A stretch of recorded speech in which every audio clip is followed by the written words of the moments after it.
Et notre spiritualité, à nous, c'est essentiellement de vivre les choses les plus simples. Quand on regarde chacune des activités de la vie de la communauté, bon, c'est vrai, on consacre quand même 4h30 par jour à la prière chorale ou personnelle. On consacre 1h30 ou 2 heures par jour à la Lectio Divina, à cette lecture méditée, priante de l'Écriture sainte ou d'un commentaire des pères de l'Église ou d'un commentaire d'un auteur plus contemporain. Et puis, entre 4 et 6 heures au travail manuel, essentiellement manuel. Toutes ces activités, tout le monde peut les vivre. Alors, les stagiaires, au bout d'une semaine, disent « mais c'est quand même pas difficile ». C'est vrai que c'est pas difficile. Ce qui est difficile, c'est de persévérer dans toutes ces activités pendant toute une vie. Ça, c'est un autre défi. Il y a 4500 cisterciens de la stricte observance dans le monde, répartis dans 172 monastères, dans une cinquantaine de pays, 54 pays différents, et il y a 7 milliards d'êtres humains sur la Terre. C'est-à-dire qu'il y a d'autres manières de chercher Dieu.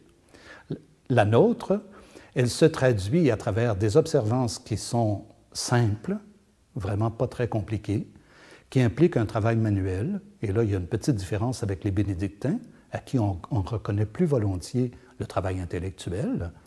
Nous, dans notre tradition, ça a été un travail plus près de la terre, plus près de l'activité artisanale, soit agricole, soit de production artisanale, d'une manière ou de l'autre, mais un travail manuel. La simplicité dans tout, dans nos relations, dans nos rapports, dans notre liturgie, dans notre manière de célébrer, est une caractéristique de notre spiritualité. Notre spiritualité est aussi centrée sur la lumière, à la différence, par exemple, de l'approche du Carmel à travers les nuits obscures, toute cette étape de purification. Nous, on apprend à se dépouiller en s'attachant. Dans d'autres spiritualités, il faut commencer par se détacher pour accéder à Dieu, pour accéder au Christ. Nous, c'est plutôt le contraire.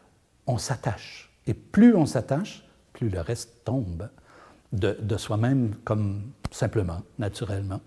Plus on est attaché au Christ, plus on est attaché à l'essentiel. Et je dirais, votre caméraman, quand il est arrivé ce matin pour choisir le site où faire cette entrevue, s'étonnait que l'endroit ne paraisse pas plus religieux. Autrement dit, il cherchait des statues, des crucifix, tout un ensemble qui permette de repérer rapidement à quel endroit on se trouve. Dans notre tradition, il suffit de regarder l'art roman. L'art roman, c'est un art extrêmement dépouillé. Alors, des petites meurtrières comme ouverture pour laisser filtrer la lumière de l'extérieur. Au Moyen Âge, des murs d'1,50 m d'épaisseur, une fenestration très réduite, on est dans l'obscur, et la règle, les constitutions de tout le 1er siècle interdisent d'avoir quoi que ce soit, sauf une croix à l'église, rien d'autre dans le monastère, une croix sur laquelle on peut peindre un corpus. Autrement dit, même la représentation du Christ sur la croix n'était pas favorisée pendant tout le 1er siècle. Les enluminures de nos livres liturgiques, les copies des manuscrits du Moyen Âge qu'on faisait, 2 couleurs, un bleu et un rouge, à la différence de la prolifération des couleurs qui se pratiquait à l'époque contemporaine, à l'époque de nos pères cisterciens. Donc, ce retour à la simplicité dans tous les aspects. Les vêtements liturgiques, habituellement très simples. On cherchait une croix en argent comme ça tirait les foudres du chapitre général parce que c'était manqué à la simplicité. Alors, on faisait toutes sortes de représentations pour montrer des abbés qui étaient morts et qui réapparaissaient à leurs frères et qui avaient une espèce de V brûlé dans la chair parce qu'ils avaient porté une croix en argent ou en or. Même chose pour les vases sacrés, on allait du côté de ce qu'il y avait de plus simple. La règle de saint Benoît, dans son premier chapitre, dans son prologue, dira il y a une seule manière de s'unir à la passion du Christ. La règle parle très peu du mystère pascal, mais quand elle en parle, c'est pour donner comment on peut s'unir à la passion du Christ. Alors, ce n'est pas ni par le jeûne, ni par les veilles, ni par aucune forme d'ascèse, c'est par la patience.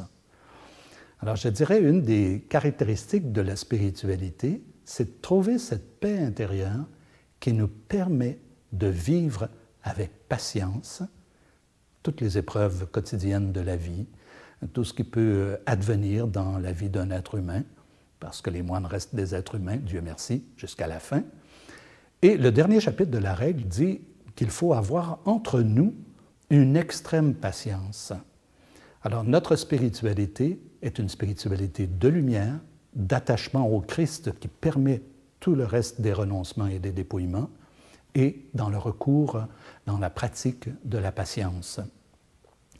Or, quand on commence à entrer dans cette dynamique-là, on découvre assez rapidement qu'on est tout sauf des êtres patients.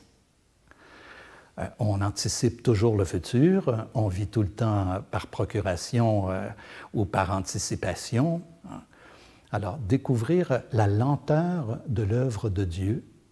Et je pense que le travail agricole aide beaucoup. On ne tire pas sur une carotte pour la faire pousser. Et dans la vie spirituelle, il en va de même. Il y a une heure de Dieu dans chacune de nos vies. Un jour, un frère disait, mais il faudrait renvoyer du monastère tous ceux qui sont médiocres, on a l'impression qu'ils ne vivent rien. Et mon objection, c'est si on pratiquait cette chose-là, on aurait renvoyé Thérèse d'Avila. Pendant 18 ans, elle a vécu apparemment une certaine médiocrité. Elle était plus préoccupée par la nourriture et les vêtements qu'on lui apportait au parloir que par l'oraison et la vie de prière et la vie de relation à l'intérieur du monastère. Il y a une heure de Dieu dans chacune de nos vies. Et cette heure, on la découvre pour soi-même et pour les frères dans la pratique de la patience. Donc, une spiritualité de lumière, une spiritualité de patience et une spiritualité de vie commune, puisque c'est « daigne le Christ nous conduire ensemble ». Alors, quand on entre au monastère, on entre pour Dieu. D'ailleurs, quand on entre dans un monastère, habituellement, on ne connaît pas les autres frères.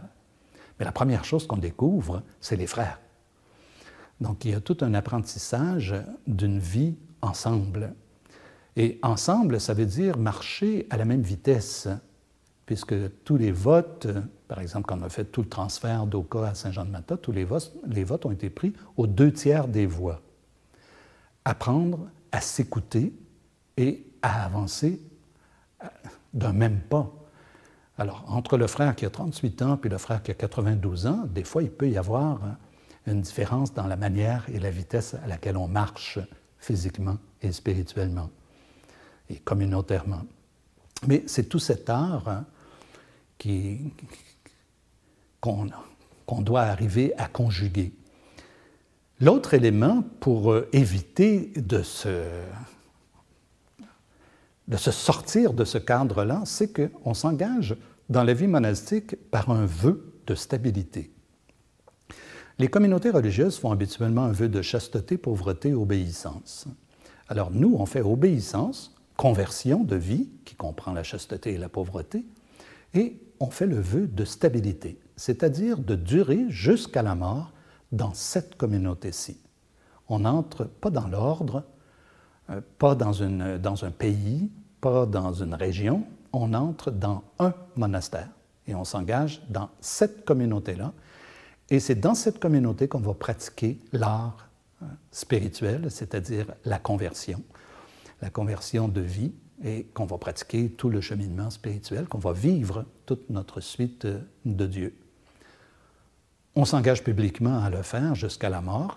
Habituellement, on s'attend à mourir dans notre lit, très âgé, à l'infirmerie. Mais l'histoire récente de notre ordre nous a appris qu'il y avait quand même d'autres types de morts dans la vie de l'ordre. Je pense en particulier à la vie de nos 7 frères martyrs en Algérie, puisque j'ai été responsable de cette communauté, que c'est moi qui ai fermé le monastère après la mort des frères. Donc, eux, ils ne sont pas morts dans leur lit, puisqu'ils ont été enlevés, détenus pendant 56 jours et puis assassinés. on a pris leur vie et on a retrouvé seulement que les têtes des frères. Donc c'est un autre parcours. Et il y a d'autres communautés de notre ordre qui ont vécu, sans aller jusqu'au don de leur vie, des moments extrêmement difficiles aussi.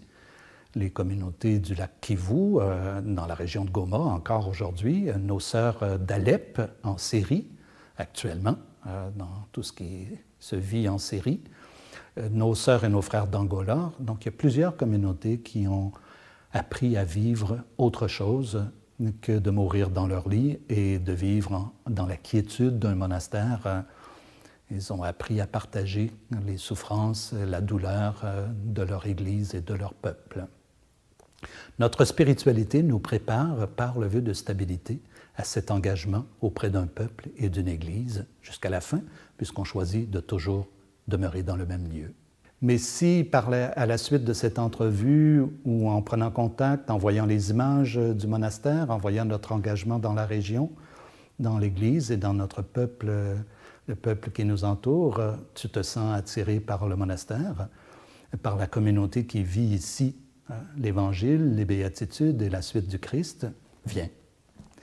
Viens faire un stage, viens faire un temps d'expérience, de partage avec nous, et tu verras ensuite ce que le Christ t'appelle, ce que l'Esprit t'inspire.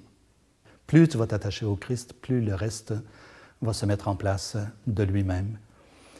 Et je ne cherche pas à attirer des frères nécessairement au monastère. Encore une fois, il y a 7 milliards d'êtres humains sur la Terre. J'ai des amis musulmans, j'ai des amis hindous, et je pense qu'ils cherchent Dieu honnêtement et qu'ils vont aller à Dieu.